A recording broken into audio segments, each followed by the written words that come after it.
REVs, which stands for 4 Revolutions. This is an innovation platform, innovation system that started in Japan in 2020, where we see water as one of humanity's 4 main survival challenges. The 4Revs platform I'm the project lead of it, and Felix is the program manager for Africa. And he's now taking the amazing initiative, which I shall return to later, to introduce 4Revs to Africa through a conference in Kenya next month. So what is this and how does it relate to water? Let me share with you. Humanity right now faces these 4 challenges that Felix just touched on: food, water, resources, and climate change energy. And they're all connected. Some of you may have heard the term Nexus. A lot of people talk about the connections between food, water, and energy. But in reality, there's one more element, which is resources and ecosystems. These 4 interact all the time. And at the moment, sadly, base data, the base trends are not improving in any of those 4 areas. Actually, they're deteriorating rather rapidly. So we need new approaches to innovation. We need fresh inspirations. We need practitioners who get their hands in the dirt and really change the future trajectory in these areas. So we built this platform in 2020 out of Japan. We have social innovators, social entrepreneurs, practitioners on 6 continents. Some of them are here today in the Nellis network who have expertise, who have knowledge in these 4 areas. And then we have young to mid-level staff from corporations and other organizations, mainly in Japan, who are from research and development, from innovation, from sustainability departments. So we put them together. There are 340 people in the ecosystem at the moment. We put them together to learn, to exchange information, and also to plant seeds of innovation for new business initiatives. I think I should show you with a short video what 4Revs is all about. And then I'll get slowly into the issue of water.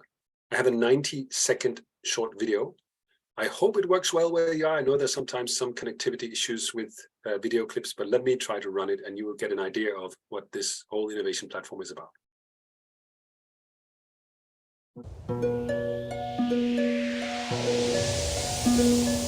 We need 4 revolutions to survive.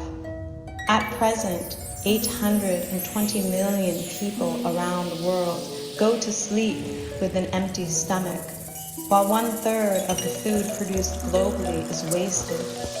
At our current rates, 52% of the global population may face water stress by 2050, and we will also see more plastic than fish in the oceans in the next 3 decades. Food, water, resources, and energy are humanity's 4 critical challenges for survival. And to help solve them together in one generation, we've gathered a unique local to global research team, linking young social innovators and sustainability practitioners from all 6 continents with corporations and organizations worldwide to fundamentally reshape the economy, support innovation, and truly implement inspiring, connecting, and empowering sustainable and transformative solutions. Presenting 4Revs, a co-creative ecosystem. So this is a business ecosystem. It's an innovation ecosystem working to improve the real ecosystem as well, you could say. And who are the sponsors? Just to give you an idea of who are involved, we have a lot of multinational corporations, most of them Japanese. You can see some well-known names here of the main sponsor group. And then we have a minor sponsor group as well. Again, there are some rather major global brands participating, around 25 companies sponsoring this platform at the moment in Japan. And now, through the wonderful initiative of Felix, who has been the program manager since 2020 in Africa, 4Revs Africa is about to see the light of day in April. As Felix briefly mentioned, we are tying up with the Catholic University of Eastern Africa in Nairobi to have a 4Revs summit on April 25th and 26th this year. As with the other 4Revs initiatives, the summit will focus on these 4 areas: food, water, resources, ecosystems, and climate change energy. And Felix has managed to get quite an amazing program together. So if you're interested, if you're not signed up already, you can maybe be in touch over the chat and Felix can share some of the details with you.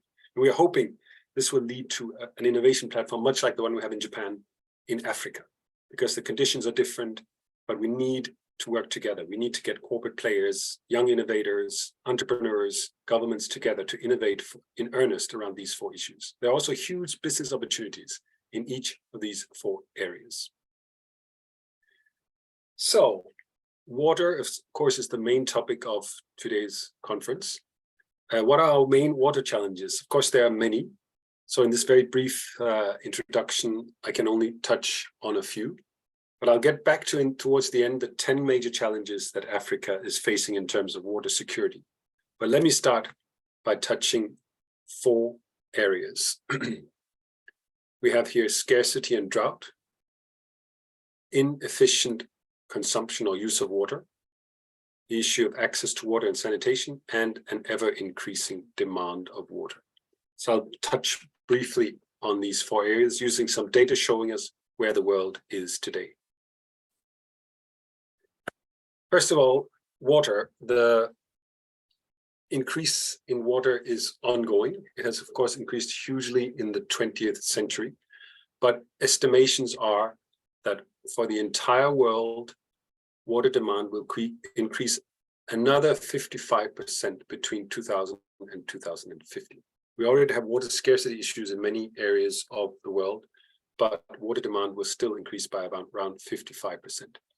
Today, as you may know, where 70% of water is used in agriculture. And this is the blue bar here. If you look at the entire world over here, the light blue bar is irrigation, that's water for agriculture. Then you have domestic water as the orange one. You have water for manufacturing as the green one, and then you have for electricity production as the purple one. And you can see the one that increases most is for manufacturing. And also quite a large increase in domestic use of water as people get richer around the world and want to have a better life. But still, we need to meet this increasing demand of plus 55% in 50 years. But we're not meeting it very well at the moment. I'm going to show you some more data in a second, but the most recent data indicates that just 7 years from today, the world will only have 60% of the water it needs. That means there will be a water deficit of around 40% worldwide of the water that we need. So we are actually facing right now, just within the next 7 years or so, a serious water crisis across the world. And you can see some of the heaviest hit areas are in Northern Africa, Eastern Africa, and down to South Africa as well. The darker the color on this chart on the upper right, the higher the degree of water scarcity. But you see this whole belt across the Middle East, Asia, and China also showing high level of vulnerability in terms of water supply. And just 3 days ago, I was shocked by this article in The Guardian, the UK newspaper, which is the same as the one that UN report just touched on there, that global fresh water demand will outstrip supply by 40% by 2030. As you may know, fresh water, we have only a tiny fraction of water on this blue planet that is fresh water. It's like 1% out of the total that is fresh water. And most of it is locked into glaciers and sometimes inaccessible. And thinking of that, the ongoing increase, the increasing demand, experts are estimating that there will be a 40% deficit in just 7 years. So we are, as they say, facing an imminent water crisis. And this, of course, leads to scarcity across major regions of the world, and it leads to droughts.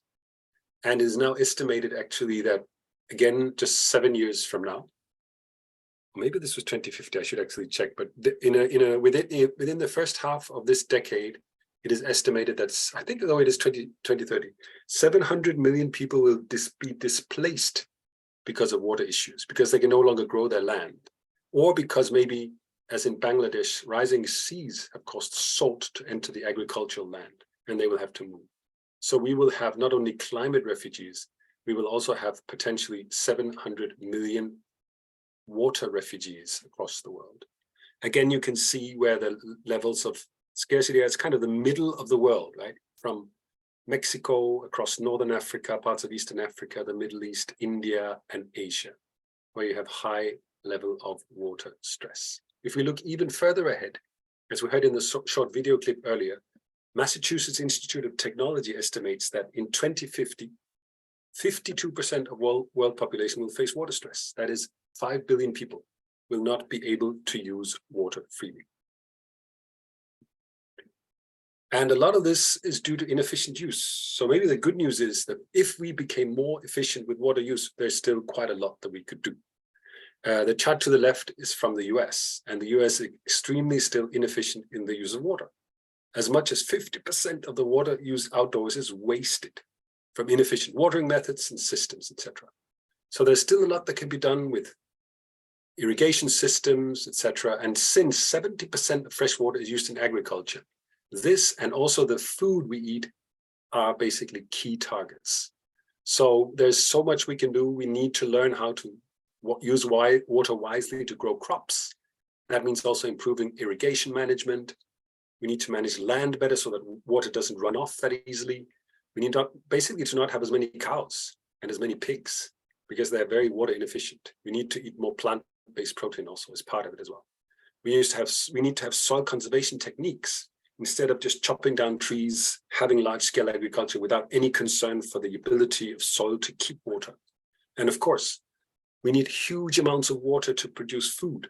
So the more we can reduce food loss and food waste, the more we can also save water. So this is already the nexus in a way between food and water and agriculture. The connection between these areas are so obvious. There are many other water issues, of course, but I think not least in Africa, one we should never forget is the issue of access to water as a human right and challenges with sanitation, which are still huge, not least in sub-Saharan Africa. There was a UNICEF official recently who said more children die every year due to lack of access to water and sanitation than by bullets. People live in slums. There's 1 billion people across the earth, and many of them in Africa living in slums like the one you have on the picture to the left here. And of course, water is SDGs number 6, as you know, clean water and sanitation. The goal is to ensure availability and sustainable management of water and sanitation for all. But if trends go like they are right now, we're looking at just 2030. We're not looking at 2050. At current rates, even in 2030, there will be 1.6 billion people who will lack safely managed drinking water. And again, by far the largest proportion will be in sub-Saharan Africa. There will be a whopping 2.8 billion people. That's around 30% of global population who will lack safely managed sanitation. And again, I think this number is quite amazing. There's 1.9 billion people, that's 1 in 4 on Earth, who will lack basic hand hygiene facilities, basically. And these things lead to other things like infectious diseases like cholera. And we have 5 million kids below the age of 5 dying every year because of these issues. Infectious diseases, lack of sanitation. 5 million kids every year die because of that. So there are many, many issues with water. Presently, as we saw, there are 733 million people, many of whom in the next decade or so will become displaced due to critical levels of water stress. And if you're interested in what's happening in Africa in this area, there's a very interesting assessment by the UN, which came out exactly 1 year ago, actually a year and a day ago, March 20th, 2022. I think for the UN Water Week last year it was published, which is a preliminary assessment of water security in Africa. And it scores all 54 African countries on the issue of water security. It's quite interesting. It shows that on a scale to 100, there's no African country that scores above 70. And there are 18 countries that score below 45, which is a kind of very, very critical line. And here they are looking at different issues. Some of the ones I touched here, I'm sure it's very small here, so I'm not going to spend much time on it. But what is water security? It's a human right also. It's a basic condition for living. It means access to drinking water, access to sanitation, hygiene and health, water availability, efficiency of water use, the state of water infrastructure, the quality of the water, how is water governance, water disaster risks, and physiography. That means where is the water located on groundwater, etc. So they are scoring all 54 African countries against these 10 parameters and giving each country on the continent a score, which is quite interesting. So if you're interested in that, look at this paper, Water Security in Africa, Preliminary Assessment, which gives you more detail on the situation in Africa. Now to the good news, and I hope the rest of the conference today will be about good news, people working on solving this, people bringing forth new innovations, because there are multiple innovative solutions across the world related to water. We just need to scale them up. We just need them to go mainstream. And in Africa in particular, we need to get beyond, your own personal or national interests and work together across the continent to improve the water security for the entire Africa. In the 4Revs ecosystem, the innovation platform that we created, we have case studies around these 4 areas from across the world. And we have at least one of the researchers here talking later, Nkechika from Nigeria. We have at the present moment, over the last 3 years, accumulated 75 case studies from 6 continents on water innovation. And I was looking through them today to kind of look at what kind of innovations are they covering. And they cover a very wide range of innovations. We see the harvesting of water from air. You can pull out water from moist in air and actually produce drinkable water. Also, rainwater collection is an appropriate technology, intermediate technology that can easily be used. There are a lot of cases on technologies to manage water and improve efficiency, and also a wide range of water treatment technologies, from using natural ecosystems, high-tech, AI-empowered solutions, and so on. Water-saving toilets, other devices are there, better water irrigation technologies, groundwater recharging, watershed restoration, new business models around water funding or water funds or private initiatives to kind of funnel money into the water area. And then there are lots of cases about community-based solutions and community resilience, and some around water strategies and policy innovation. And interestingly, when you start collecting, you can see those case studies from all over the world, not only Africa. When you start collecting these seeds, you start seeing trends, also in innovation. And probably these 9 areas, plus a few more, are some of the major areas where we need to accelerate innovation to get to a decent level of water security. And as we saw in this little introduction today, it's pretty urgent. In just 7 years' time, the world will have a deficit of 40% in terms of water. So we really need to get our act together, or it will, of course, also impact the ability to produce food, etc. So that is all for me by way of introduction. And I think we have many interesting speakers coming now who will talk about some of these innovative water solutions or innovative approaches in Africa. So without further ado, I'll hand the microphone back to Felix. Thank you so much. Thank you so much, Peter. Thank you. Thank you. Like I said, I always love listening to you. Sincerely, those statistics is something that I believe our participants will take away from. So I am glad that this is coming from Peter David. Like I said, water is a global issue. It's not an African thing. So, and this program, this program is a side event of the UN Water Conference 2023, organized, co-organized in partnership with Next Leaders Initiative for Sustainability, 4Revs, and the International Center for Leadership Development Nigeria. I am the founder of International Center for Leadership Development Nigeria. And why we are co-hosting this program is because the International Center for Leadership Development Nigeria has an ECOSOC status as the Economic and Social Council of the United Nations. So 4Revs is co-hosting this event. So the theme for this webinar is Water for Sustainable Development, Innovative Solutions to the Water Crisis in Africa. Of course, water and poverty are closely linked. Without water, there's no development, and without development, it is impossible to eradicate poverty. So without wasting much time, if you have questions for Peter David, kindly just signify. If you have 1 or 2 questions for Peter, kindly signify before we move to our next presenter. Most welcome, yes. Anyone, please, you can go ahead and ask your question.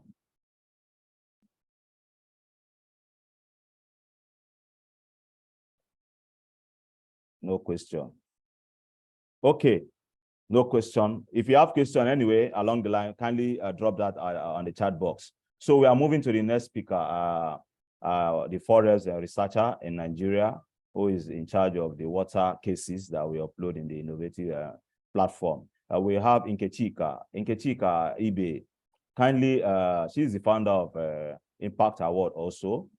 Can you share with us some of the cases? And then, because I know as the Program Africa, when sometimes you find it difficult to to get cases, especially in water in Africa, can you share with us some of the cases that you've seen and why you think they are very innovative to us? Thank you.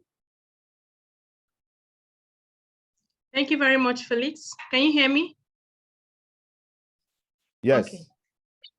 Okay. Thank you very much. Thank you everyone for coming on this virtual side event for the UN Water Conference.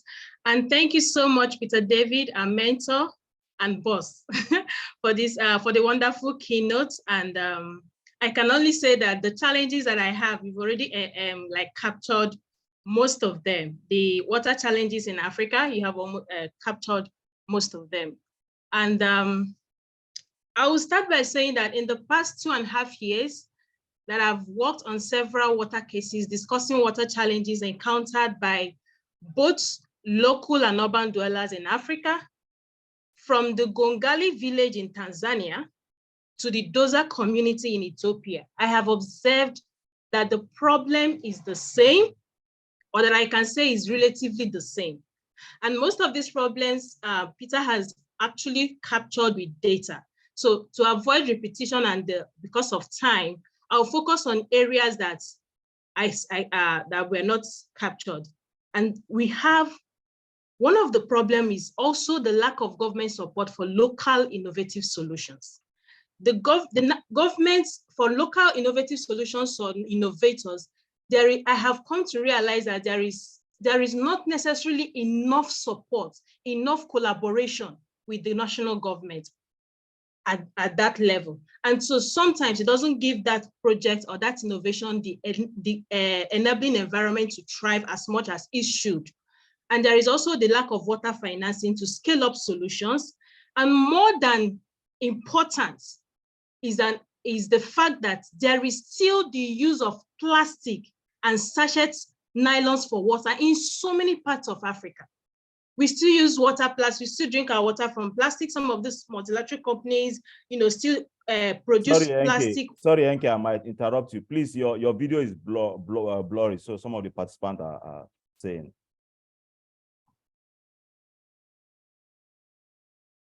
Sorry, can you hear me? Yes, we can hear you. Your video is blurry, it's not clear. So I don't know if you might want to set it.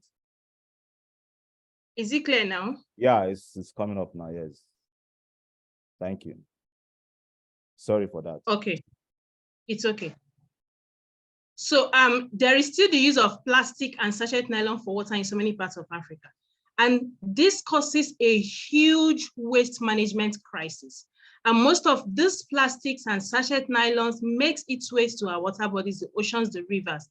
For instance, in Nigeria, the use of water plastic and sachet water is still an all-time high. In fact, we drink it, we use it every day. And for a populated state, for example, like Lagos, you see clogged drainages. And these clogged drainages, every rainy season causes flooding. So for every inability to curb the use of plastic for water, we stand the danger of experiencing flooding. I'll tell you for sure that in my home here in Lagos, I fear for rainy seasons because every year I fear for flooding at home. And this is because of the clogged drainages as a result of these plastics that we use for water and also for liquids, other drinks. Now, and also there is a low number of water innovation solutions in Africa compared to food and agriculture, renewable energy, and the rest. I have come to realize that the number of cases, the number of innovations, the number of water solutions in Africa is not encouraging. It's not encouraging. You set some of them, you see some really good innovations, but you cannot trace it to any, it's as if it cannot make it past the pilot stage. And you can trace that back to maybe financing or any other contextual issues that might be the problem. And so for an element like water that is described as life, of course, we all grow up hearing that water is life. And so for an element like water that is described as life, it is very disheartening to see that over 418 million Africans, as stated by UNICEF, do not have access to life because they don't have access to quality water. And there are several other water innovations which I'll be looking at. You know, people have come up to do some good things, like Peter put up. There have been so many solutions, innovative solutions that have been created to solve this issue. And I will just leverage on two innovative solutions and one intervention. Now, one is what we call a nanofilter. When I had this research, I was interested in nanofilter because it was a low-cost water filtration or purification system. And this nanofilter was produced by Dr. Axwa Hilonga in Tanzania. And the essence of producing this filter is to remove water contaminants like bacteria, chemical substances, turbidity, fluoride from water, and to make it usable for local communities in Tanzania. Now, one of the unique features of this nanofilter is the fact that it is customized to meet local needs as it differs from place to place. Let me give an example. There are some communities where you might have high chemical substances in their water. The filter will be customized to effectively take care of that. And in areas where you have like high turbidity, the filter is customized to meet that need. And so it is customizable to meet the need depending on the location. Now, that is brilliant, right? Another unique feature of this particular innovation is that it is low cost as it does not need electricity. Remember that the highest number, when you talk of inaccessibility of water, you mainly find it in rural or semi-urban areas, semi-urban locations, slum areas. That is where you see that. And most of these places do not have access to electricity. That is another issue. When you talk of forest ecosystem, you talk of renewable energy and the rest of them. They do not have access to electricity. So this particular innovation is also interesting because it doesn't require electricity for it to function. And it is said to be 5 times cheaper than any bottled water. And there are no chemicals added in the water for purification. Now, one will argue that with these unique features of a nanofilter, it should be everywhere, especially in the rural areas. But I do not think that that is entirely the case. I move on to, because of time, I move on to the second innovation, which is the Waka Tower. This is an innovation developed by Waka Water Incorporation, an organization in the United States of America. Now, the Waka Tower, developed by its founder, Arturo Vittori, is an alternative means of water source in Doza in Ethiopia.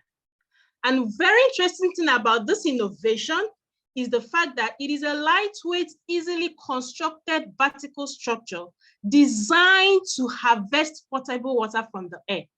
Amazing. So I was very interested in this innovation because I was wondering how, you know, when you see areas that experiences droughts, areas that experiences, you know, bad water sources, this is a huge innovation to curb that crisis because it practically gets its collect or harvest water from the air. And its unique features, apart from harvesting water from the air, is that it functions only by natural phenomena, such as gravity, condensation, and evaporation. So there is no any extra environmental degrading substance or that is used in the process. And it does not even require the use of electricity, another beautiful aspect of it. And it is locally based so that it is owned and operated by the village, by the local dwellers. Now, the question is, are these solutions sustainable? You can say yes, but what are the ways to ensure that the innovations like Waka Water, like Waka Tower, and innovations like nanofilter, and many other innovative water solutions developed by Africans and also international organizations and individuals from the Western countries are made available to as many locations in Africa as possible? Now, the answer can be partly found in this next case, which I call the African Water Investment Program. Now, when I worked on this case, I was trying to deviate from innovations to look for what are the areas that, when you look at the innovations and their challenges, let me look for cases that talks about intervention on this issue. And I found the African Water Investment Program. And this AIP is a project implemented by the African Union in partnership with different international organizations, companies, and multilateral institutions. And it was designed with the aim of transforming the investment outlook for water security and sustainable sanitation in Africa. Now, the investment program is at the tune of $30 billion, was adopted by the Assembly of the African Union Heads of State as part of a program for infrastructural development in Africa. Now, while this particular investment program targeted at providing, water, creating an intervention in water, climate change, and drought, and all of those, energy, and all of that, the investment was targeted in 18 states. But as at the time of this of the study, it has been implemented in 5 states, in 5 countries, and that is Benin Republic, Cameroon, Uganda, Tunisia, and Zambia. Now, going back to the problems of water financing, low number of water innovations, and lack of support of government support that I pointed out, and innovations I mentioned, I will quickly recommend that investment programs such as this African Water Investment Program should be encouraged going forward, but I have a caveat. However, the implementation of this funding, of this financing, should be targeted or should be plowed into scaling up already existing sustainable water solutions in different African communities. There is no need to create new programs.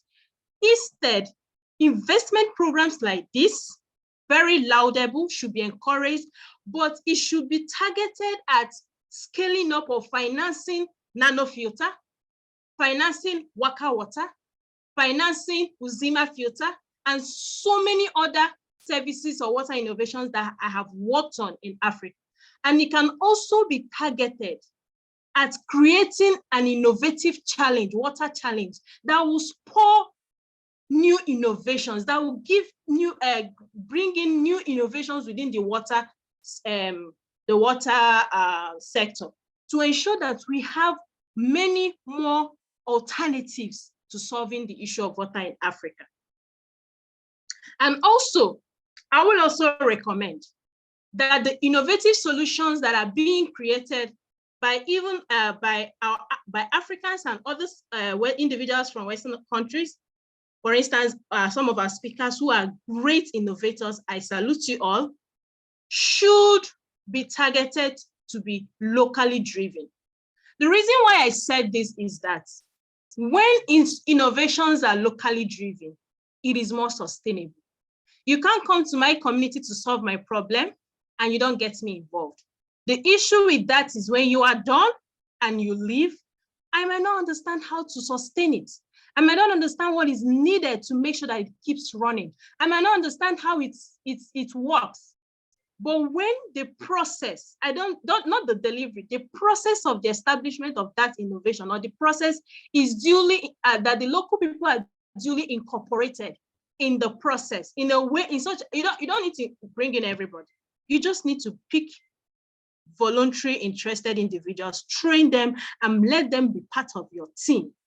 And these people will train others in case of eventualities, right?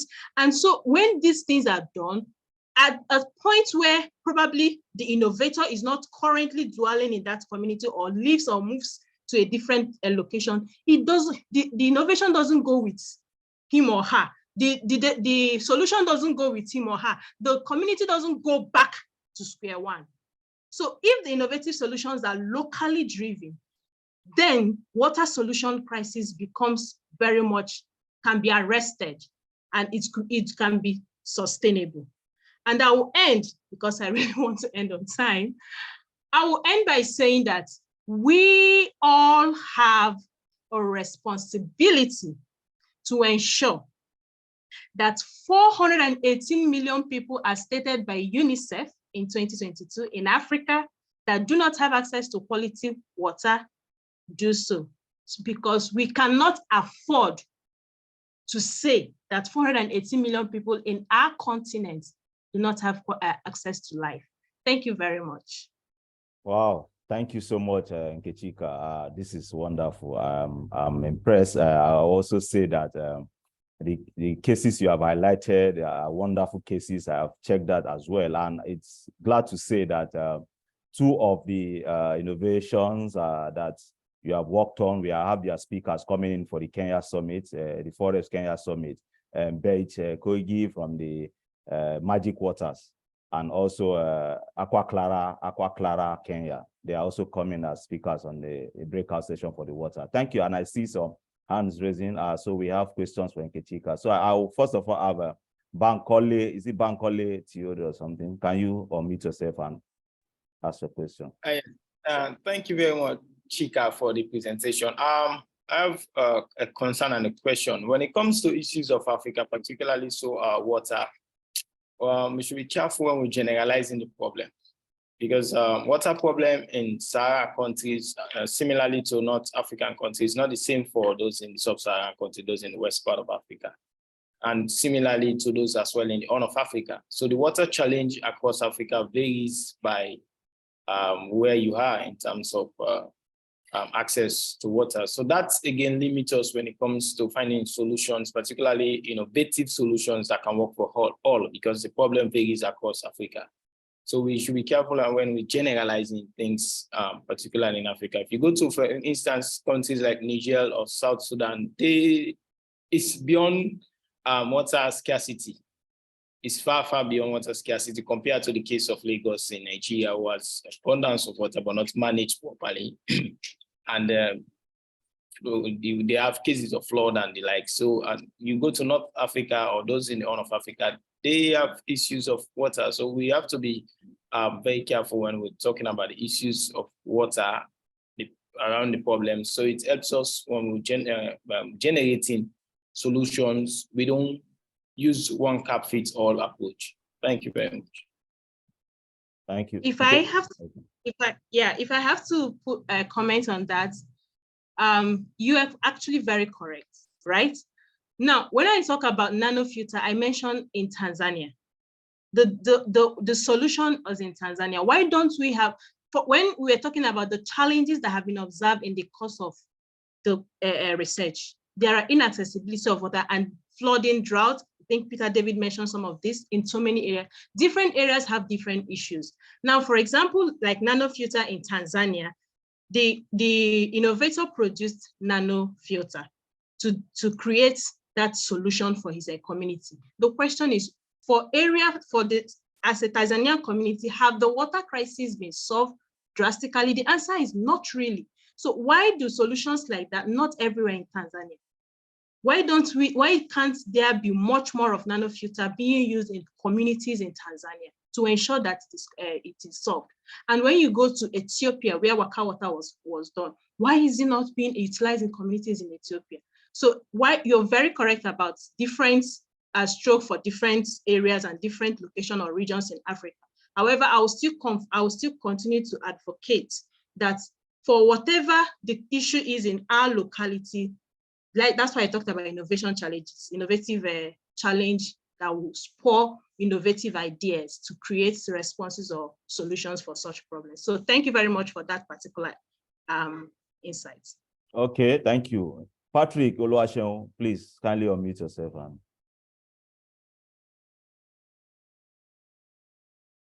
Good afternoon, everybody. I just want to explain the type of water the innovation they came up with, whether it can help in filtering brackish water, because in my own location, we have brackish water and we also have good water. She didn't explain what type of water the two innovation equipment they have can work with.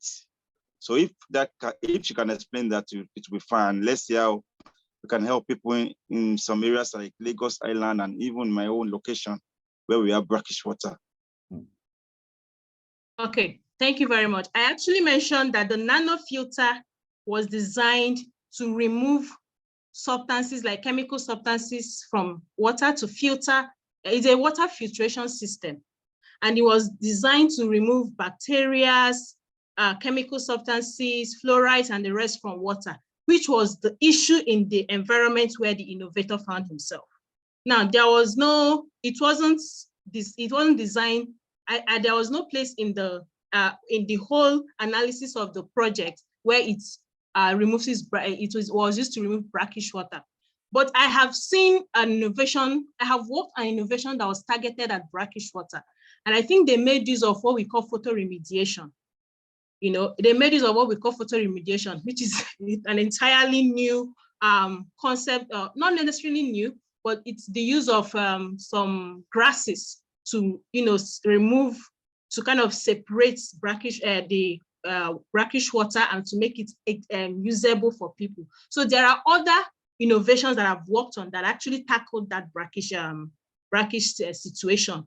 And that is what I said, there are so many innovations that I've worked on, although there is not much. So for this particular nanofilter, it doesn't tackle, I didn't see where it's designed to tackle brackish water. Therefore, Waka Tower was designed to harvest water from the air. So for places that experiences drought, for places that experiences no lack of water source or something, it can be erected. Let's say, for example, in the north in Nigeria, where you definitely have, like, there is what we call like desert encroachment going on there, right? There's almost like droughts at some places. This particular innovation can be useful. That's, I don't know if I answered your question. Thank you, Enke. So Etungano, that's the last question we'll have for this session, please. Etungano Kiza. Thank you so much for the opportunity.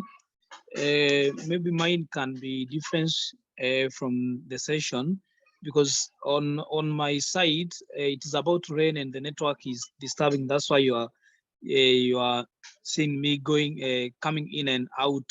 But I want to know, because I didn't heard about the summit which will be take place in Nairobi, and I didn't heard it well because it is about rain and I don't understand it well.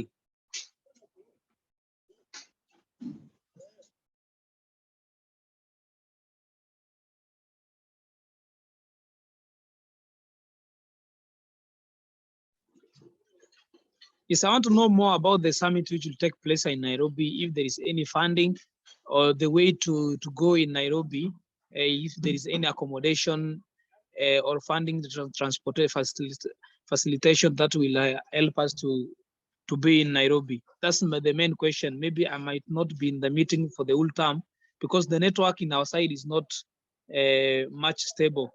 It is about to rain in our place. Sorry, thank you, Tungano. So for the summit, I'm sorry to say there is no funding for, no logistics for participant transport, and we are still open. You know, we are still open. That's what I would say. You know, the challenge we have in Africa is funding.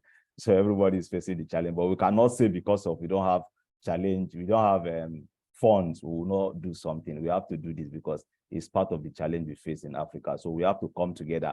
We would have, although asked for a webinar, a virtual summit, but it's difficult because now you have talked about the internet challenge. So this is why we are making it face-to-face in Nairobi, Kenya. And some people ask me, why Nairobi, Kenya? I'm based in Nigeria. Why Nairobi, Kenya? Most of the cases we have worked on in terms of the 4 thematic areas are all from Eastern. Most of them are from Eastern Africa. So I think we should do justice to Eastern Africa first. Then maybe the next edition will take it to Western Africa and subsequently to North Africa. I think we have a Radia here from Tunisia. Hopefully she will host us someday in North Africa. So sorry for that, the funding issue. Thank you. So Nkechika, I think there's one question on the chat box here. It says, Nkechika, why can't these solutions pass the pilot stage? What factors play into these orders? Anyways, to bypass. I think this is from Tyler Refai. I don't know. So how can you attend to that? My number one, top of my head, will be financing. Then 2 is the fact that probably, when you pilot a project, you have an intention to create something good, but maybe at the tail end, it doesn't give the desirable result as it needed. But there are 2 projects, I can't remember the name, was purely because of financing. And then some organizations, or let me say some, funding agencies didn't really trust the innovation, because it has to do with drilling something from the ocean. I can't remember it very well, but they didn't really trust the innovation enough, to put money into it. Sometimes funding has to do with how people want to see the impact of what they are putting in. So after pilot stage, sometimes they might say, maybe it's not something that is worth putting money to, but I will encourage that more funding or financing should go into maybe not just the pilot stage, but those that have actually crossed the pilot stage should be scaled up. But for the pilot stage, I believe it's financing. You can't go beyond what you can do, especially when you don't have the necessary resources to do it. So yeah. So we have Alec. Alec, please, that's the last question, please. Time is not on our side. Alec, can you ask your question? Thank you. Well, thank you so much. It's not a question per se, but I think I agree with somebody who raised a point to do with solutions being specific to particular regions. I am from Malawi, where we recently experienced one of the worst cyclones to hit the southern hemisphere. And I think what came out quite clearly in this is that the people who have been affected most by this cyclone are also those who also face a lot of water challenges. But well, in general, in Malawi, it's a big problem, yes, but we have got a lot of water sources. We have the 3rd largest freshwater lake in Africa. I think it's about investments, yes. Where do we channel our investments in the health sector, in the water sector, in the agriculture sector, in the energy sector? I think if all these work together, we might address some of these challenges we keep on talking about. I think Nkechi also talked something about dealing with plastics pollution. We are witnessing a kind of pollution which is growing in Malawi in most of our water bodies. I know that some countries are doing quite well on that. So I also look at it, I think, as an issue of the laws. What particular laws do we have in specific countries which address issues of water? So yes, quite an interesting presentation. But I think, yes, we should also look at innovations which work in particular societies. Thank you. Okay, I will only challenge you, Ali, to come up with a solution for in Malawi, and I will work together. I will challenge you, since you have identified the problem, then come up with a solution. Alec, thank you very much. Alec, thank you so much. I'm sorry to Malawians. What happened? We are so sorry, and may the souls of those that have departed rest well. We hope for the best. Amen. Thank you so much. Someone said any links to read about these innovations and the African case studies work out well. Sorry, the platform is only for the sponsors to access these links. But in future, we hope to have these links on our. In terms of when we talk about African cases now, we hope to have them on the African cases where we have people who want to access it, to pay a little fee, a little stipend to access these cases. Thank you. Peter David, I have a question for you. Maybe you might see it as a question. Are you there, Peter? Yes. Okay, and now in your presentation, I saw the infographics that says 50% of water we use outdoors is wasted from inefficient. How can we curb this water? So now, what about indoors? The water we use indoors that is being wasted. For instance, now this morning, while taking my bed, sometimes you enjoy this water, you just want to continue to pour this water on your head. Would you say I should take a shorter shower because I don't want to waste water? What do you think about that? Thank you. It's true. Yeah, it's true, but really it's going to be agriculture and industrial use that are the 2 huge areas. So those are the areas where you can make huge savings. I agree. We should have shower heads that are water efficient. We should have all the technologies and a certain degree of personal discipline as well. But this will only be a tiny, tiny thing compared to, the 90% of water used in agriculture and industry.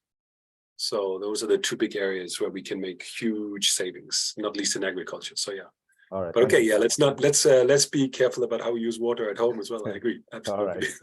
Thank you so much, Peter. So next, we have Famatanto. Famatanto is from Cameroon. Famatanto is doing an amazing job in Cameroon. Famatanto also recently he was in Kenya for the, like Nkechika said, if you are working in one particular region, how can you also train, like pass the baton to these people so that when you leave, they will continue. Famatanto, I think this is what you are doing in Kenya because you are from Cameroon. Your work is in Cameroon and you went to Kenya for a project. So can you tell us more about this project and then I know you have your presentation, if I can share that. Is that okay? Yeah, thank you so much, Felix. You can share that. And I'm sorry, can you see me? Because my light just went off and I'm using my phone, so. Yeah.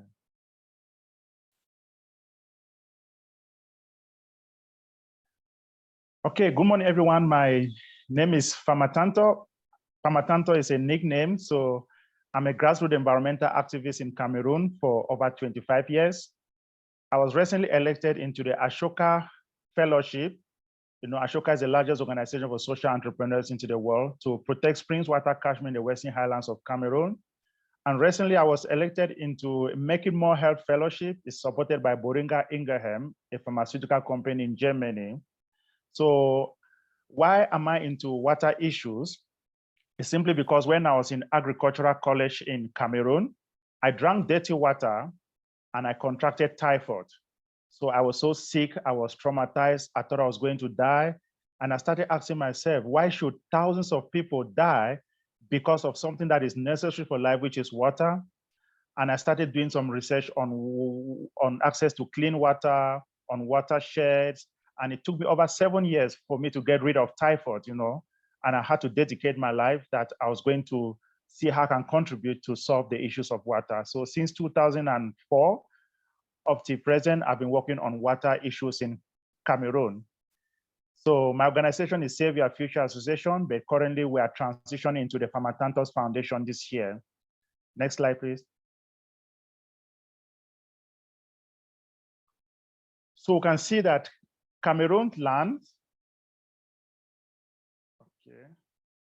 So we can see that Cameroon lands and water resources are under considerable strain due to increase in population growth.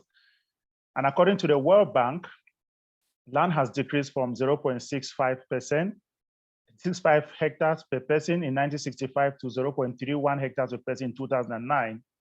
And the pressure on land has contributed to the decline in forest from 243,000 kilometers square in 1990 to 199,000 kilometers square in 2010.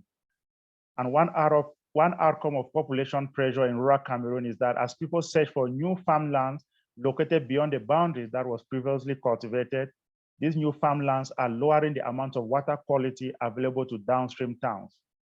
In the Western Highlands of Cameroon, several springs are gradually disappearing and many springs have dried up completely. So you see that grazers who live in mountain areas, you know, I'm from the Western Highlands of Cameroon, we have mountain areas. You know, there's a lot of cattle grazing, and when the grazers take the cattle to the hills, you know, they eat the grass, you know, they go into the watersheds and destroy the watersheds as well. And a lot of farmers have used chemicals in the watershed, which is polluting the spring sources. Many people have built houses, you know, leading to pollution and disappearance of springs. And again, as we're all talking, in the next 10 to 20 years, the population pressure, you know, will lead into more exerted pressures. And besides that, climate change as well will either cause more evapotranspiration or more precipitation, hence affecting the water balance. Next slide. So you can see this is a water catchment, you know, where the farmers have encroached into the water catchment and they have cultivated the land, you know, they expose, you know, the soil, and it leads to drop in the water table. And then you can see a house that is built directly on a spring source, you know, in Bamenda, in the town where I live in. Next slide.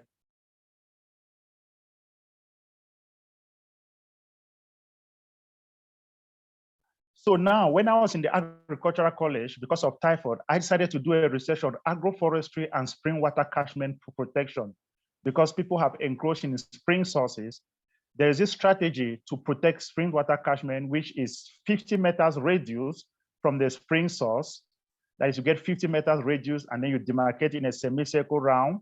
Then you need to plant trees, because once you plant trees in the water catchment, it helps to stabilize the water table. It helps to trap, water during the rain and send into the aquifer. And at the peak of dry season, the water table is stabilized. So you plant shrubs, grasses, and trees at specific distances. And at the end of the 50 meters radius, you put a live fence so that it prevents farmers or grazers or animals from encroaching into the spring water catchment. And they also dig an infiltration ditch so that it prevents runoff from bringing pollutants into the water catchment. So a spring water catchment, the minimum distance is protecting 50 meters radius, and then you conserve it by planting trees. Next slide.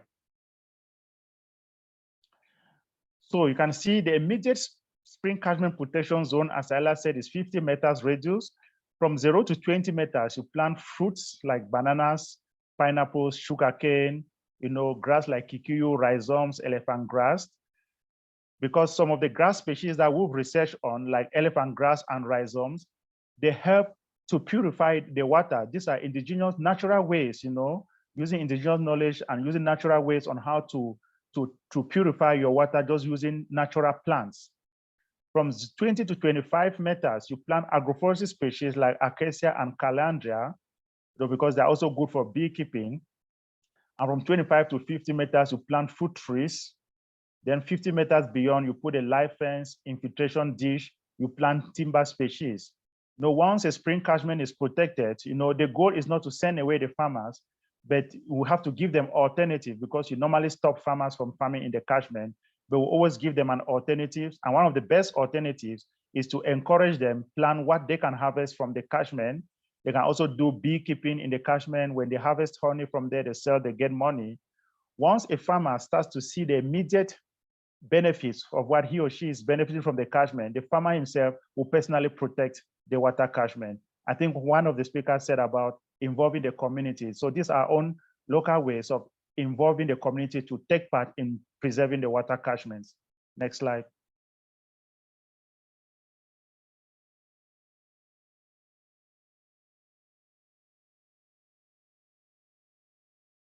Next slide, please.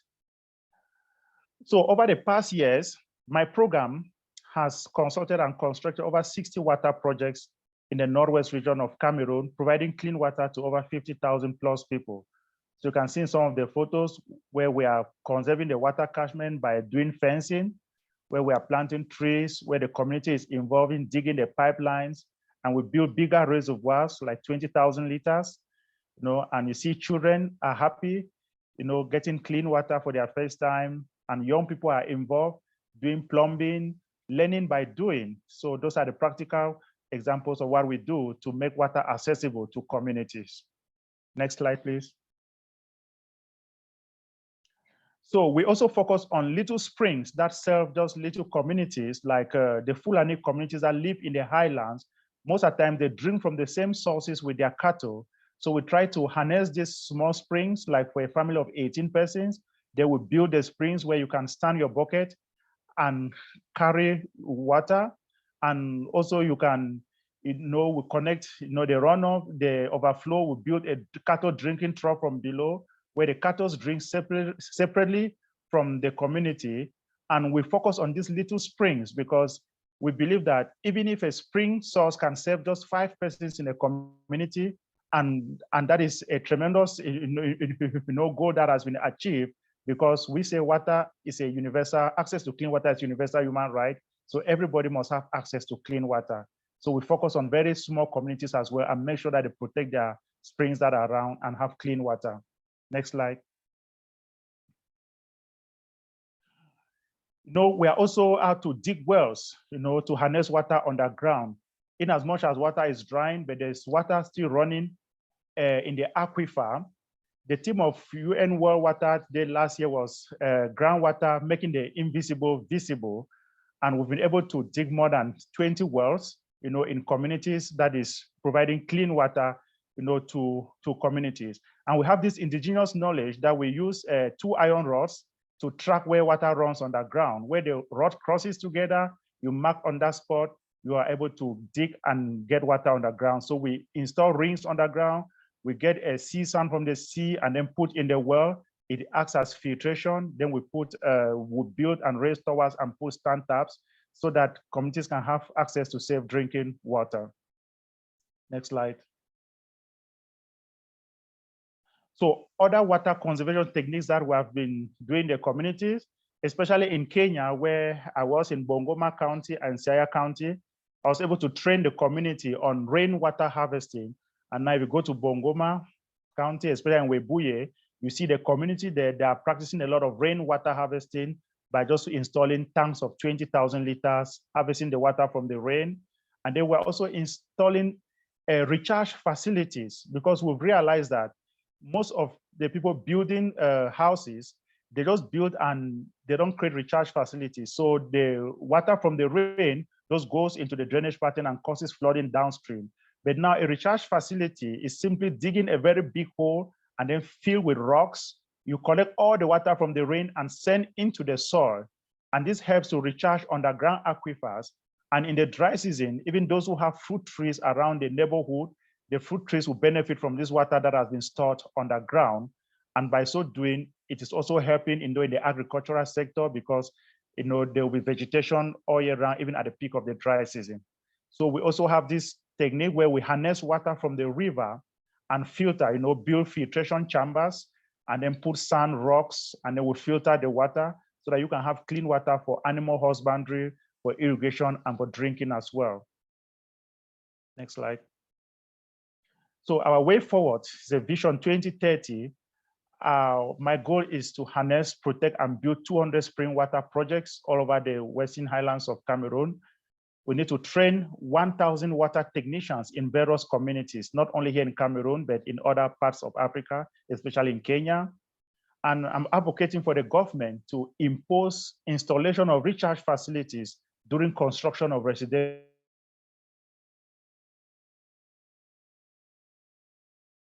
flooding downstream. And currently, I am establishing an eco village and a resource training center in my town in Bamenda, where we are looking forward to build conference halls, so that we can be training, future environmental activists at my eco village, and to reconnect city dwellers back to ecological lifestyle.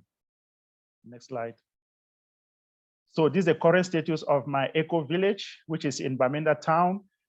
And you can see we build using low-cost materials, and we put plants, there are animals around, and we are still looking forward to acquire funding to start the construction of the conference hall.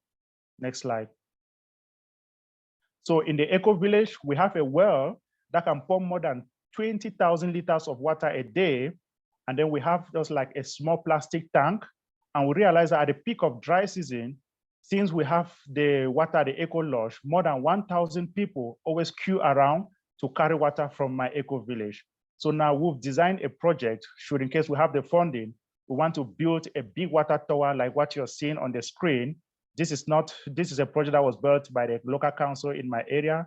So we want to replicate the similar structure like this at the eco lodge, so that we can pump water, like 20,000 liters of water every day. And then from there, it can serve the community of more than 5,000 people that do not have access to clean water at the peak of dry season. So this is the project we've envisaged to carry out this year. Next slide. So I'm delighted to inform you that my story was illustrated in a children's book titled I Am Farmer, Growing an Environmental Movement in Cameroon, and is being used in all the primary schools across the United States. And it was recently translated into French in France, and is being used in all the French African countries and Haiti. So this is my life, my biography that was illustrated in a children's book from when I was a little boy, like 6 years up to present. And for children to be able to learn how to start a movement from when you are a little boy up to present. Next slide. So thank you for your kind attention, and you can contact me on my WhatsApp number, my email, and then this is my website. And I'm also on YouTube. You can get into my YouTube channel to see what I'm doing at the grassroots. You can like, subscribe, share the videos. And together, we are going to contribute to solve the situation of water crisis in our various communities. Thank you so much. Wow, interesting. Thank you, Famatantu. Interesting presentation. And sincerely, I must congratulate you for the work you are doing and you continue to do for Africans. For me, I have, yes, I heard you talk about how you want to provide access to clean water to the community, 20,000 liters. For now, what about those people who don't have access to water that are staying far away? How do you think they can come from far to get this water?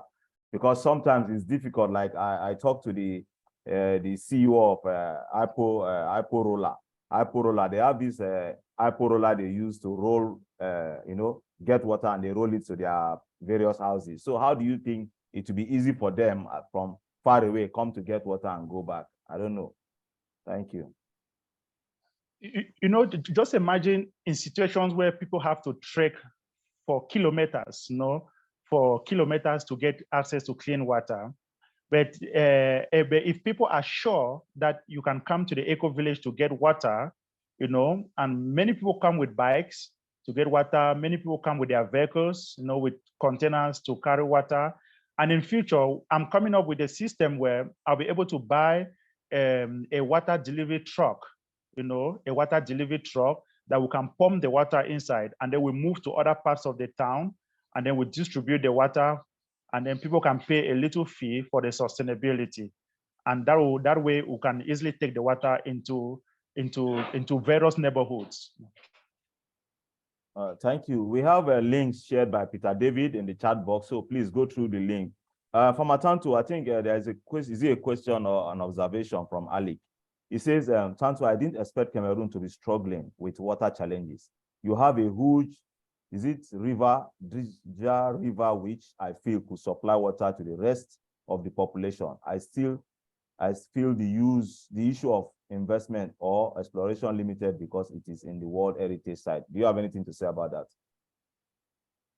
Yeah, Cameroon is blessed with so much water, but Cameroon is also called Africa in miniature, which means every physical feature you experience in Africa, you see it in Cameroon. Like there's a desert from the north encroaching where water crisis there is very huge compared to the south with the equatorial rainforest, And then in the Western Highlands of Cameroon, where I am, it rains just for 7 months, but during 5 months of dry season, there is always water scarcity, even in the cities.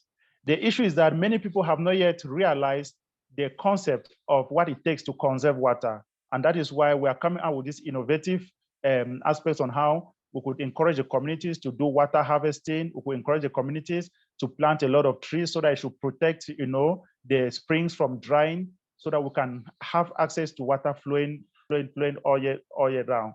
The water issue, as we said, everywhere, there's water crisis everywhere. But with these innovative ideas now, we're able to educate the communities on how we can implement, the solutions and to solve the water crisis. I don't know if I make myself clear. No.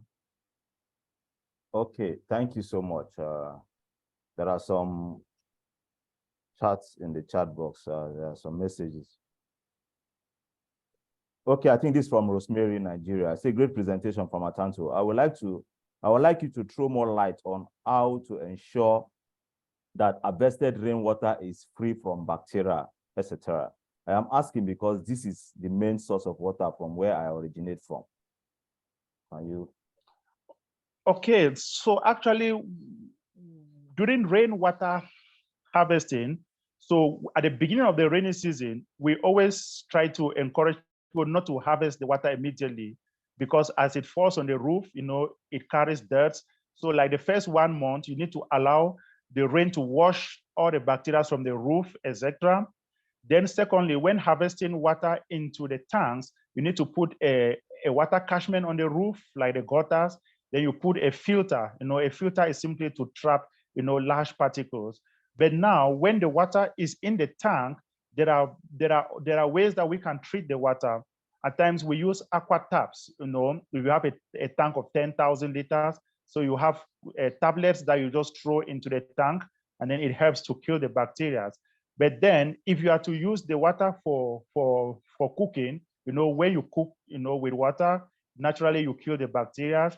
But there are other alternative ways that we can, like we have some indigenous plants, which is called a vetiver grass, where you harvest the roots of the vetiver grass and wash it very well.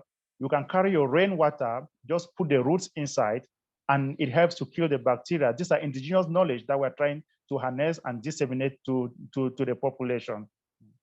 Okay, one last question. Farmer Tanto, please, how did you intend to carry out your initiatives in the Western Island instead of the Northern Islands, where there is severe water crisis due to wide encroachment of desertification?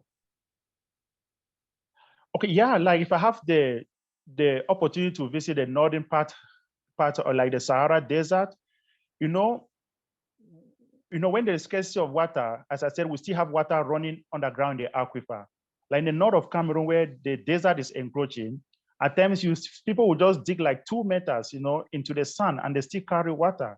So if we use the technology of digging wells and then using the 2 iron rods to track where water runs underground, so we can encourage the digging of wells, in the northern part of Africa, because maximum 15 meters, you can get good clean water even in the desert.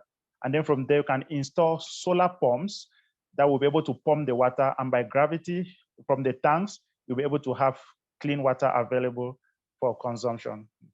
Okay, thank you so much, Farmer Tanto. Farmer Tanto, I think there's one last question. Maybe you can go to the chat box and attend to that while we have our next speaker, because we have 40 minutes left and we still have 2 speakers. So we are going to Tunisia now, where we hear from Radia Esame from, I think, North Africa now. Radia, please, can you tell us what you have to say about the challenges and how to solve the water crisis in Africa? Thank you.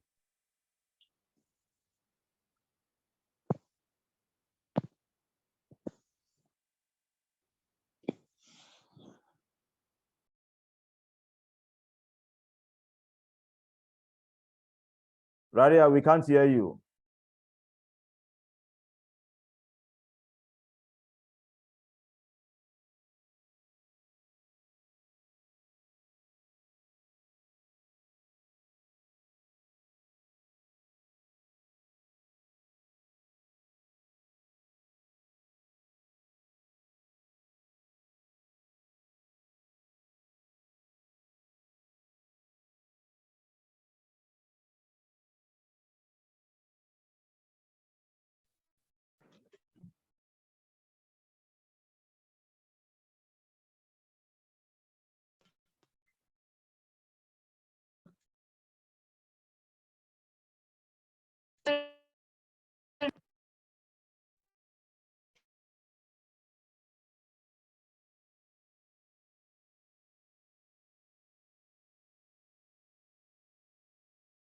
Hello, Radia.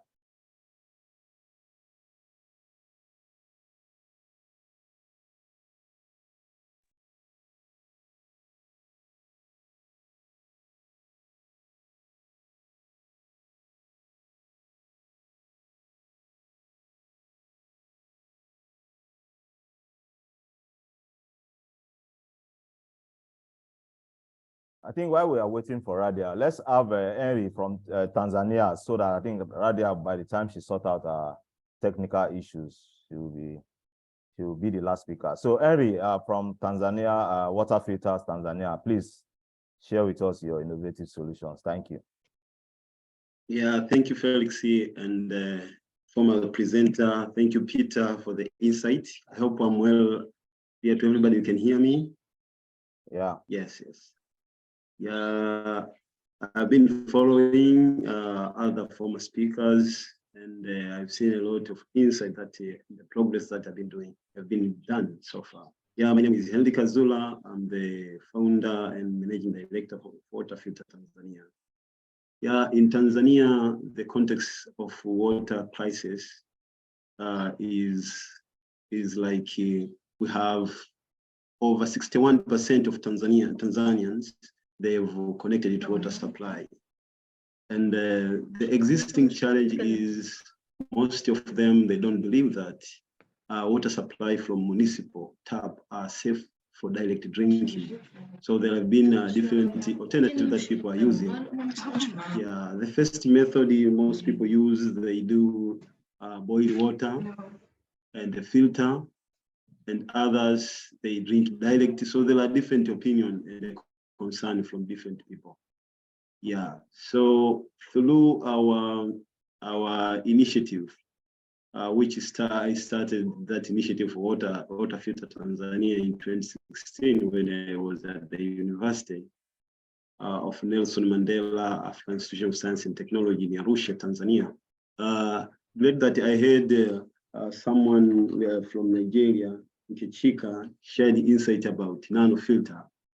I remember she reminded me when I was my professor there, Dr. Ilonga, who is the inventor of nanofilter, inspired me a lot through this initiative. And I started Water Filter Tanzania as an online platform where I shared insight, knowledge, the technology available.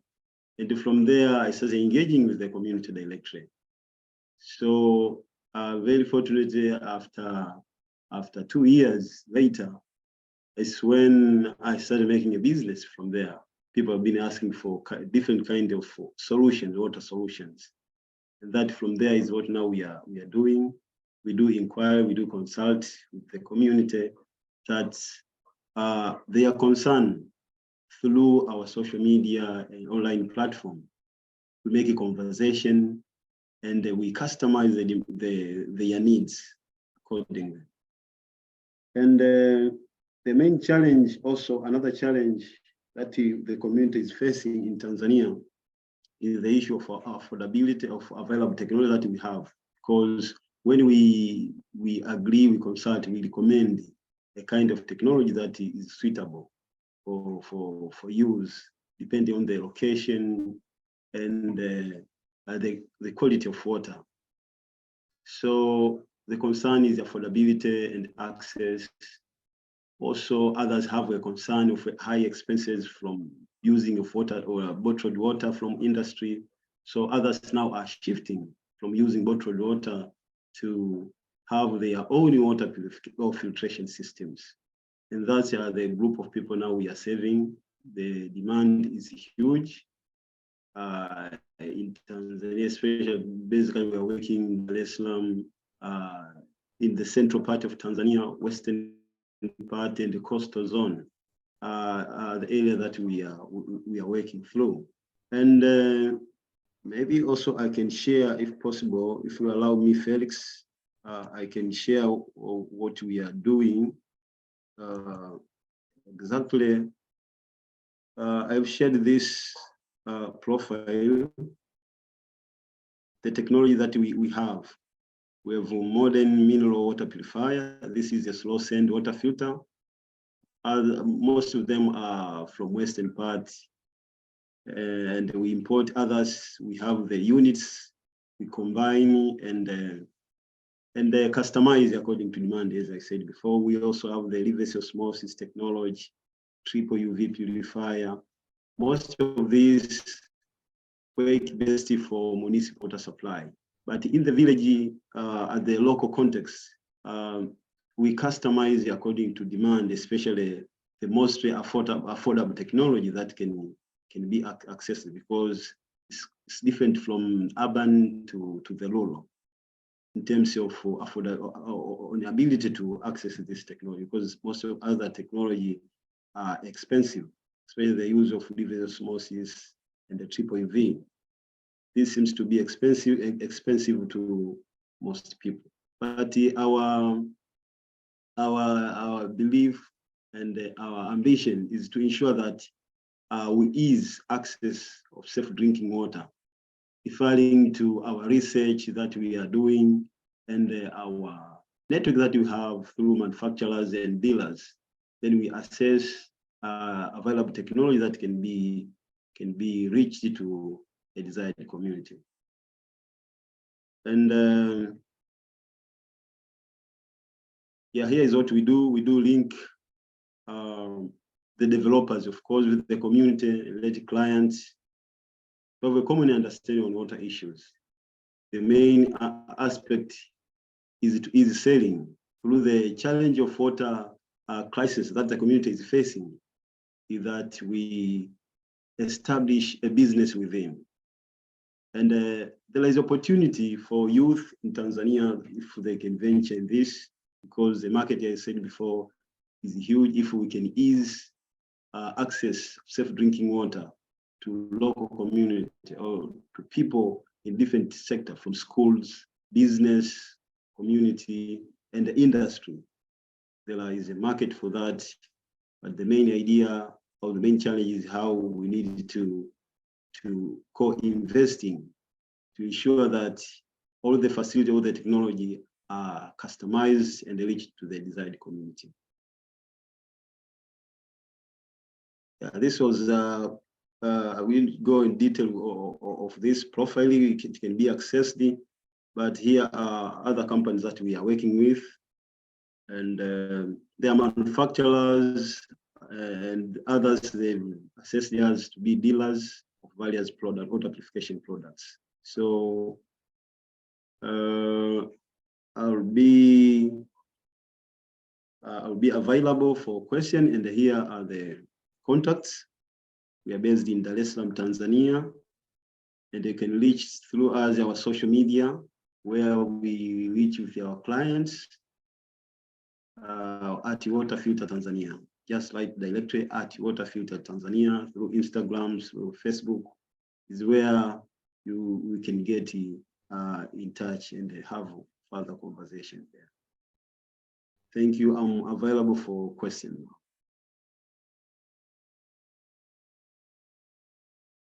Yeah, okay. Thank you, Henry. Thank you so much for that. Any question for Henry? Peter, I see some of your comments on the chat box. Can you explain further why this is? Are you yeah, thank you. Thank you, first of all, for your presentation. That's very interesting to hear. No, we heard many good examples today, but in general, if you look across the world, we have biggest trouble finding cases around water. Also, when we look at like scientific findings, etc., the lowest number we find around water. Although, as I wrote in the chat, we can only live 3 days without water. So it's kind of strange that energy, climate, circular economy, food are so much more sexy than water. We need to move up, you know, the status of water on, but I think it'll come in the next few years because it's going to be a very severe bottleneck. Humanity will not get through this bottleneck without a lot of innovation. So like what you're doing, what Farmatanto is doing, will become, I hope, a big innovation for you in the next few years. Yeah. Thank you. Thank you for that. So if there's no question, if you have a question for Henry, please put it on the chat box. Let's have Radia. Radia, let's see if your network is okay now. So thank you so much, and I'm sorry for this technical problem. So first of all, I want to express my gratitude to everyone who contributed in the planning of this event, and I'm pleased to participate honestly in this African panel of the UN Water Summit of the 4Fs. It brings me happy to have to coordinate efforts of the young researchers in Africa to find solutions. Maybe we share the same challenges in all African countries. But here in Tunisia, the Tunisian Observatory of Water is a UNG. It's not a governmental organization, and we are working to advocate the right of humans to safe drinking water and sanitation. Maybe that Tunisia is a Mediterranean country with limited and irregularly distributed water resources due to varying precipitation amounts and hydrogeological formation. Despite its small size, Tunisia includes different geoclimatic areas. But the humid region to the north concentrate the principal rivers, or we say in Arabic wadis, because it's an intermittent river. 82% of the country's surface flows and 55% of renewable groundwater. Further south, it become more arid or semi-humid areas, coastal regions in the center. Rivers are ephemeral and account for approximately 12% of the country's surface flows, while aquifers account for approximately 30% and overall 60% of the national area is arid or desert. Unfortunately, with few ephemeral water courses accounting for only 6% of the country's total surface water. Tunisia has always achieved significant efforts in the areas of water supply and basic sanitation, with 86% of coverage of water supply in major cities, and 68% we still in this percentage of basic sanitation in communal urban areas. So connected to sanitation networks, but not necessarily to treatment facilities, unfortunately, because the quantity of sanitary water in Tunisia does not exceed 38%.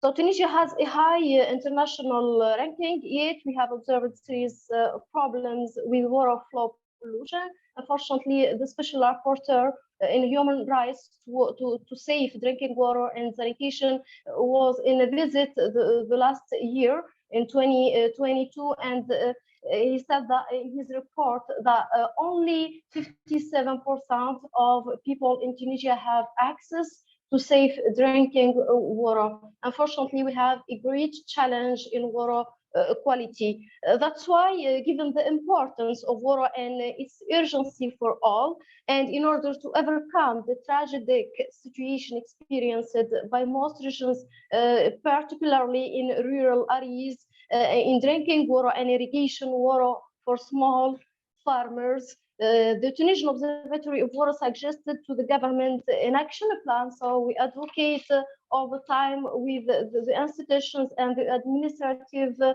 partners to have solutions in the field. We have contacted the government for an urgent action last year. So we demand to remove the 2 projects of the water code, whether the one approved by the government or the project discussed by the Committee on Agriculture, Food Security, Trade and Related Services, as they not expressed social value and the importance of water in development.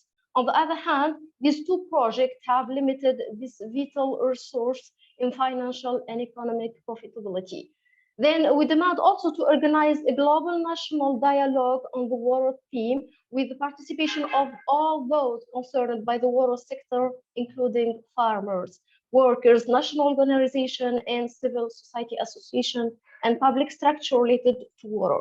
So this dialogue will have the objective of the definition of our strategic visions of water in the next 50 years, because we don't really have a strategic vision in the sector of water, and approximately 75% of our water resources are used in the agriculture to export all the products.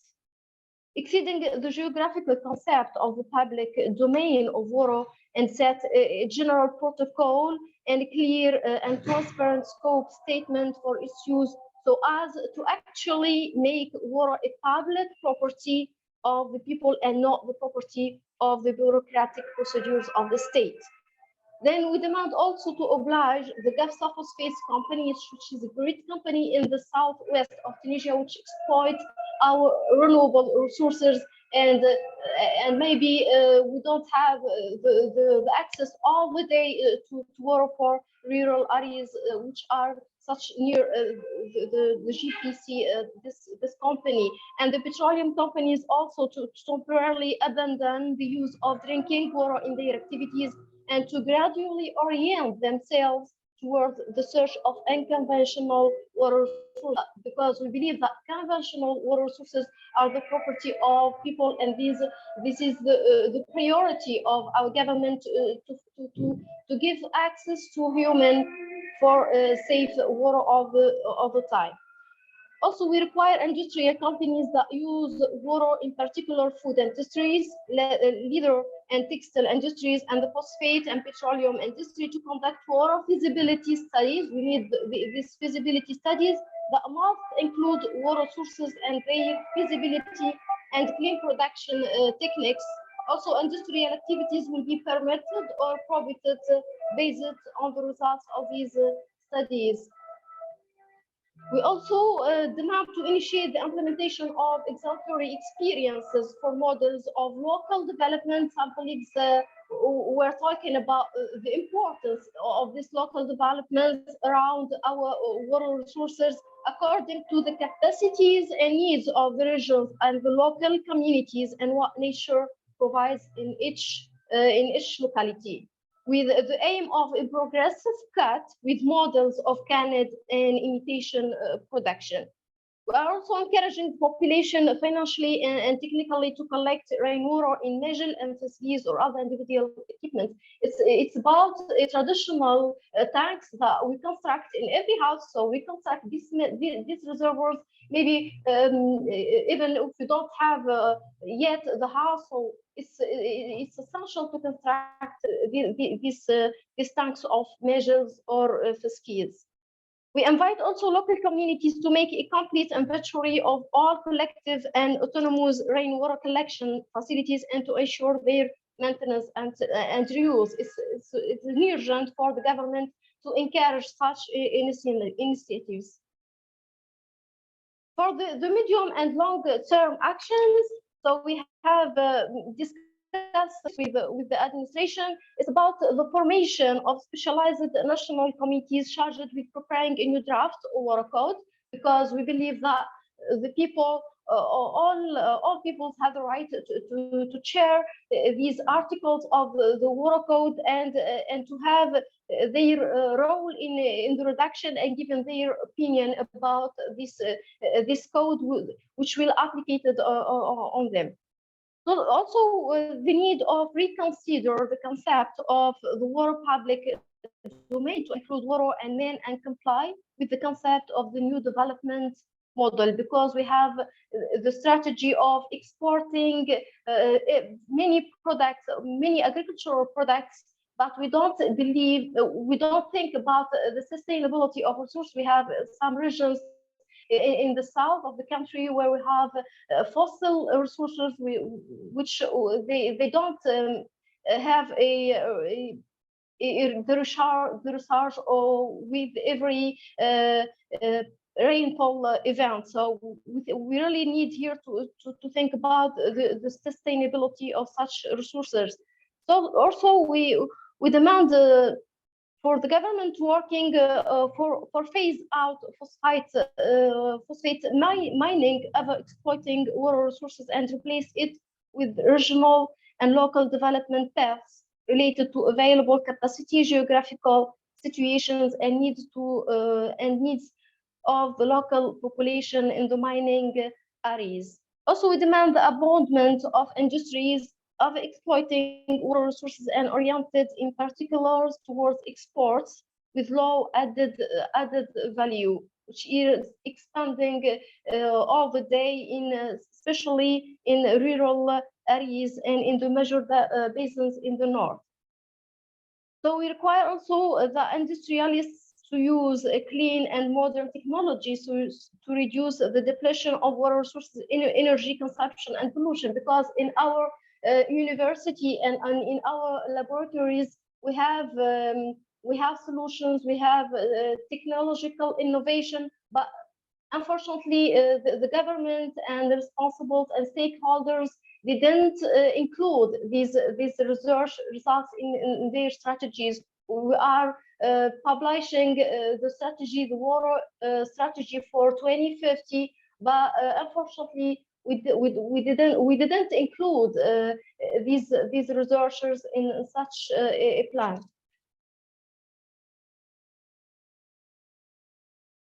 Also, we have demand to coordinate with the civil society in the country to put the issue in a matter of public opinion, and please pressure governments to define a framework for the protection and determining the share.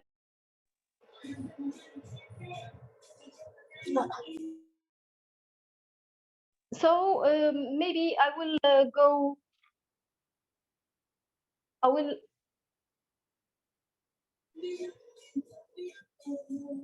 So if I can conclude, it's about the citizenship association which will have the effect on the field, because doing such strategies or national strategies without doing a dialogue in all the country, I think that it can't give us a solution in the reality. Thank you so much. Thank you, Radia. Thank you for your presentation. Sincerely, I want to say that for me, I don't know if there is any question for Radia from the audience. For me, Radia, I want to ask, we saw the Famatanto presentation. We see what he's doing. Hello, please kindly mute your mic. We see what Famatanto is doing in Cameroon and extending to Kenya. Is there a project like this in Tunisia, Radia? Yes, absolutely. We have a pilot project in every regions, and but the problem is still that in a pilot projects, and we didn't have a national vision. That's why we are working in the water governance, because we have the solutions, we have the techniques, but we don't have the political visions to valorize and to give the importance of such local initiatives. And we believe in the local initiatives because there exists the sustainability. Thank you. Yes, local initiative is the key. And like Peter David was, the chat box was giving us some links to some of the water solutions, especially what the global, like somebody asked about the global leaders, what are they doing in to solve these challenges? Like for here in Nigeria, I know some of the politicians, they take this as their constituency projects, whereby they try to build boreholes and then, you know, have tanks of water for their constituency. So aside for us as social innovators and social entrepreneurs, what we are doing, I think some of the politicians are also doing this in their various constituencies. But of course, we are saying this is not enough, because I think they have a huge amount of constituency budget, you know, and water is one of the things that once they do the water, put their name, is for them is they've done a lot, you know. So I think we deserve more when it comes to this water challenge in Africa. We deserve more from our leaders. I don't know if there's any question again from the audience.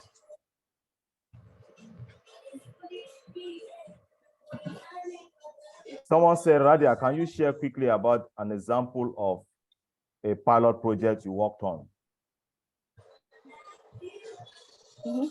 Sorry? He said, can you share quickly about an example of a pilot project you worked on?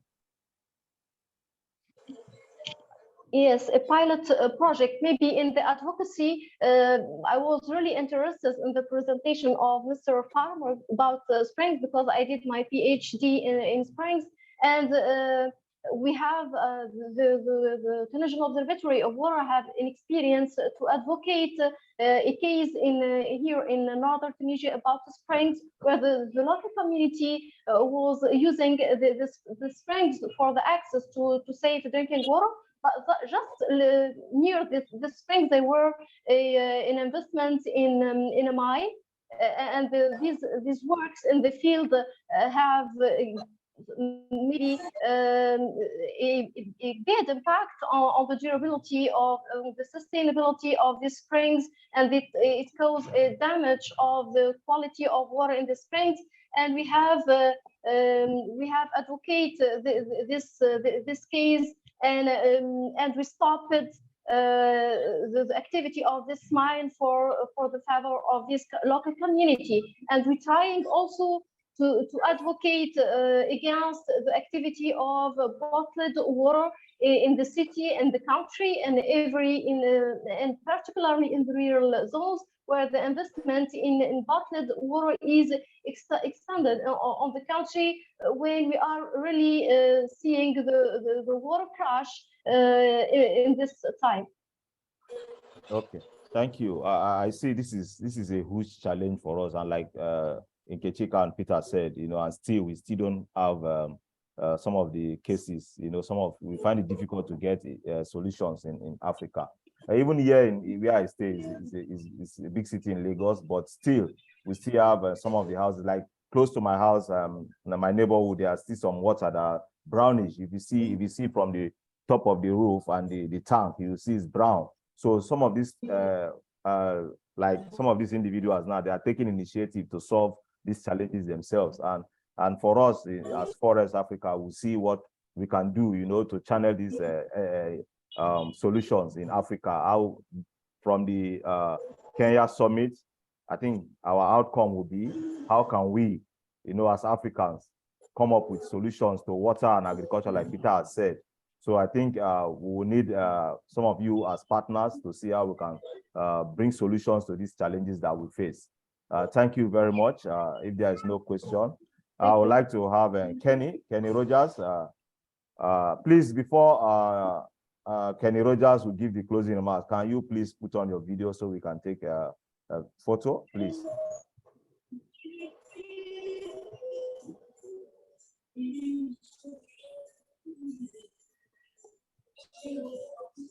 Kindly put on your video so we can take photos. So just take the first photos.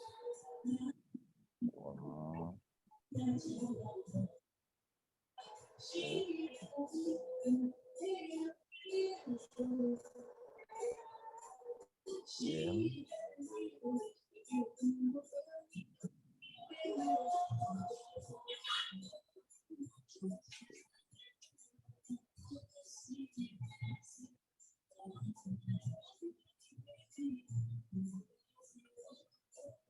Kenny Rogers, thank you so much. Kenny Rogers, are you there?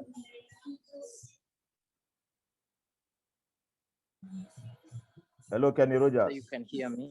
Okay, yes, Kenny Rogers is our Kenya coordinator. He has been doing a great job in terms of this Forest African Summit in Kenya. He has been running around significantly and helping out in terms to make the summit very, very successful. Kenny, thank you once again for your effort. And this is Kenny is one of the 1 Million Leaders Fellow. I think we have another fellow here, Rosemary Adejo, who is also 1 Million Leaders Fellow. I recognize you. Thank you very much. You see what Forest, this is an initiative of Peter David. So you see our fellows are here.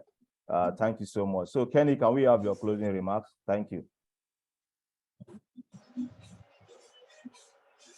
Yes, Omondi. 1 Million Leaders 2021. Thank you so much, Mr. Felix, for giving me this opportunity. Giving the closing remarks. Talking of water, for decades, water has been a core for survival for both flora and fauna that causes ecosystem balance. Similarly, water has been the most ignored when it comes to sanitation. Therefore, it's hereby convincing that we have been the senses of having this discussion. I look forward to individuals' commitment in implementing the great ideas that we have come up with. Because of that is when it will be realized. May the generous nature reward us for taking an action to bounce back its resource for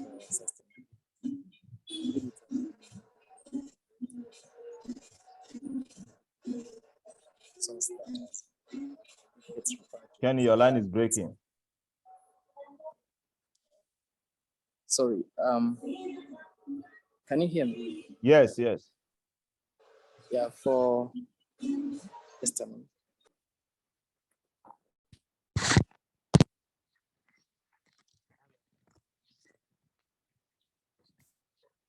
Well, I don't know whether I'm visible.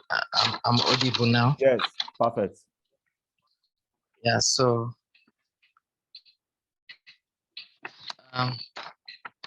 I'm back to where I was.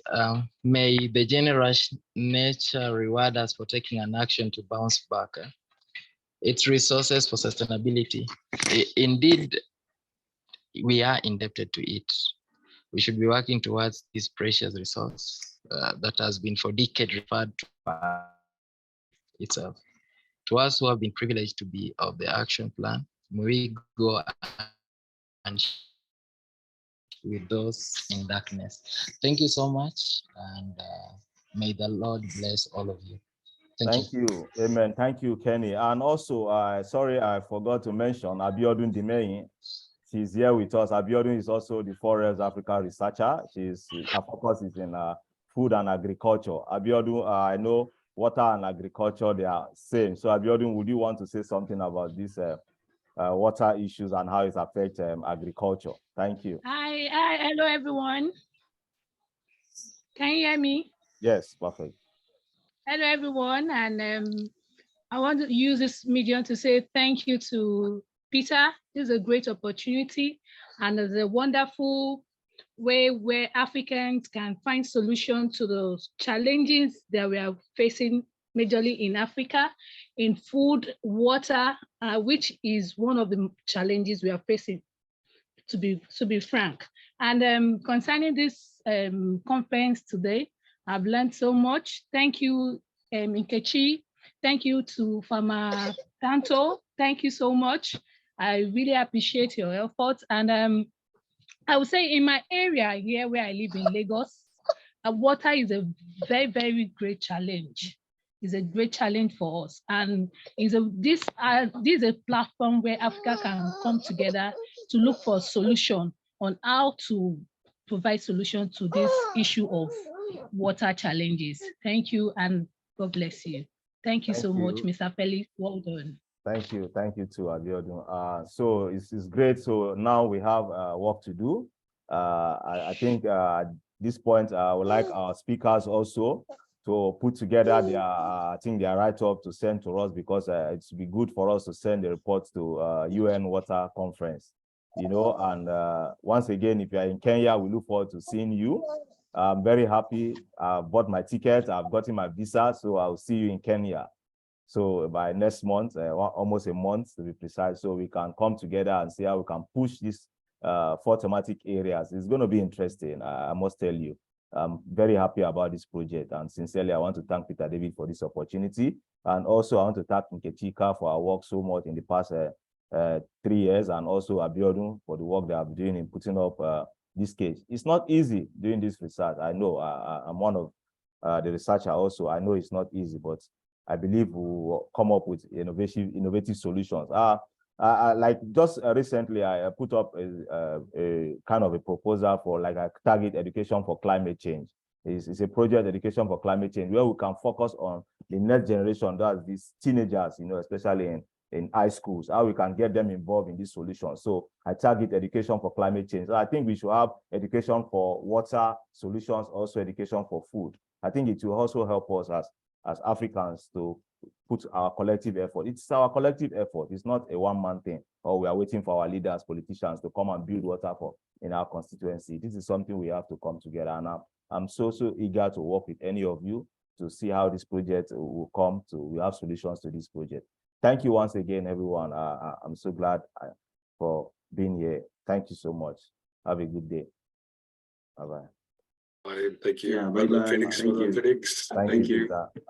Thank you, Maya. Thank you for your time. Thank you, everyone. everyone. Henry. Thank you, Felix. Thank you so much. Radia. Thank Bye-bye. you. Bye-bye, everyone. Bye. Thank you. Bye-bye, Peter. Bye. Bye. Bye. Thank you. Bye.